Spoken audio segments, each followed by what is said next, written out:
Qual orientação você daria, né? Nós estamos falando aqui com o público que está nos assistindo, tem muita gente aí que trabalha com marketing na igreja. Qual orientação você daria para o pessoal que produz conteúdo nas redes? Selecionar os temas e trabalhar essa questão do conteúdo. Perfeito. Eu acho que o essencial é nunca perder a identidade, né? Então, antes de querer começar a criar conteúdo, você precisa ser quem você realmente é. Então, por exemplo, quando eu fui começar, eu falei, bom, sobre o que eu vou falar?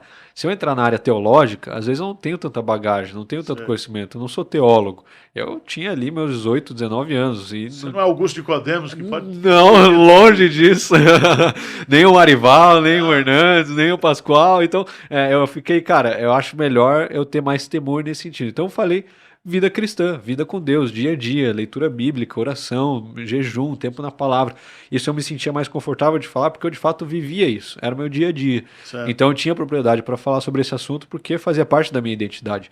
Eu acho que muitas vezes as pessoas se perdem nas redes sociais em busca de fama, em busca de número, em busca de alguma recompensa e se transformam em algo que elas não são. E às vezes quer falar o que o pessoal quer ouvir, né? Exatamente. Não tem uma identidade de conteúdo. Exatamente. Né? Isso que as pessoas às vezes não entendem sobre o marketing, né? Às vezes pensam que é falar o que as pessoas querem ouvir. Não, é você embalar a sua mensagem de um jeito que seja bom para as pessoas ouvirem, né? De um jeito que alcance mais pessoas. Mas você não pode perder a essência da sua mensagem, perder a essência daquilo que você está falando. Então eu diria que o primeiro passo é esse. Entenda qual é a sua mensagem, entenda qual é a sua identidade, o que você vai falar, sobre o que você vai se posicionar.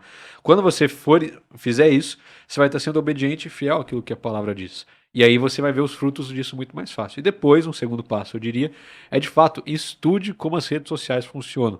Você vai ganhar muito mais resultado sabendo como as coisas funcionam do que só tentando, patinando e rodando. Então, às vezes, as pessoas, por exemplo, não entendem que as redes sociais são empresas. Certo. E daí o que acontece? Muita gente vem falar, o Instagram, o Facebook tá me boicotando, tá derrubando meu conteúdo, não tá entregando tanto. Na maioria das vezes é porque o seu conteúdo não tá bom de fato. Por quê? O que a rede social faz? Qual que é a lógica de uma rede social? Ela quer manter as pessoas por mais tempo e mais vezes naquela rede. E se o conteúdo não está tão interessante, não está engajando tanto com as pessoas, ela vai entregar menos. Certo. Então a gente precisa entender, poxa, o que faz uma rede social entregar um conteúdo? Porque você vai entrar no Instagram, as primeiras pessoas que vão aparecer quando você abrir são famílias, amigos, pessoas com quem você conversa muito, porque essas pessoas de fato é o que vão te manter engajados e fazer você ficar ali. Então a gente precisa entender quais são os mecanismos. Então compartilhar gera esse efeito. Por exemplo, você sabia que nos stories, no Instagram, aparecem as primeiras bolinhas com quem você mais conversa no direct. Essa é a métrica usada.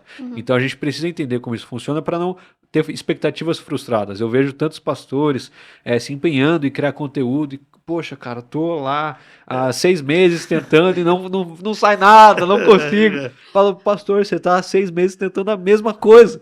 Tenta algo diferente. Por que você faz assim? Não muda um pouco? O estilo do vídeo, deixa ele mais curto, deixa ele mais apelativo, usa um gancho no começo. E tem muita gente que não consegue perseverar e entender essa questão, que é uma ciência também.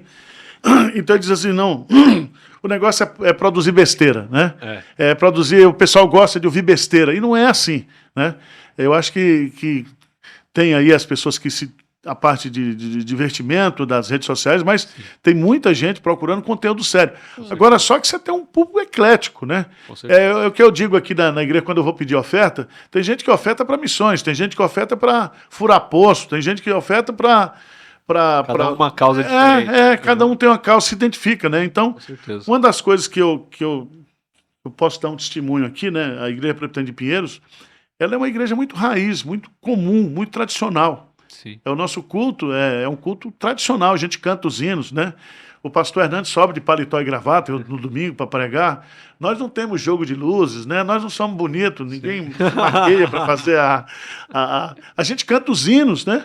Sim. A gente canta os hinos. Então, uma das coisas que você colocou aí, a autenticidade, né? A autenticidade e a transparência, a seriedade e o conteúdo bíblico. Perfeito. Não inventar a roda, né? A essência, né? É a essência. Isso foi uma coisa que eu vejo as pessoas assim fazendo um esforço muito grande para vender uma coisa que não é, né? E a gente manteve aqui, graças a Deus, Deus abençoou, honrou, né, Sim. essa questão do nosso crescimento. Conhecereis a verdade vos libertará, né? Se a gente Sim. fica na verdade e fala dela, ela vai ter poder e alcançar a pessoa. Sim. A gente tem que usar as estratégias, mudar o formato e não o conteúdo. Exato. Né? O nosso conteúdo sempre tem que ser o mesmo, baseado na palavra. Exato. Mas como a gente apresenta isso nas redes sociais, aí vem uma estratégia de, poxa, talvez começar o vídeo dessa forma, desse jeito, nesse ângulo, nesse lugar, com tal XY, funcione mais, porque isso vai chamar a atenção da pessoa e ela vai querer assistir o seu conteúdo, assistir o que você está falando. Exatamente. Né? Então, trazer a pessoa, a mensagem vai ser a mesma. Isso.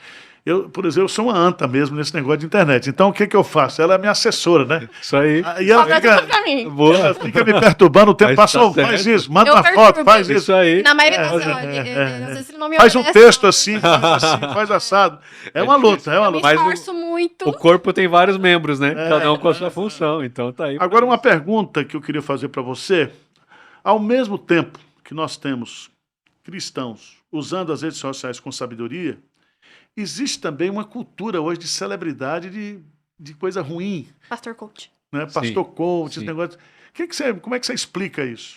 Pois é, isso daí é um fenômeno que não é novo, né? Isso sempre existiu desde a igreja primitiva. Então, muito desse liberalismo teológico, de querer usar da graça, da hipergraça para ganho pessoal, isso sempre existiu desde o início. Certo. A questão é que essas pessoas ganham muito mais visibilidade agora com as redes sociais, porque é uma mensagem muito mais apelativa.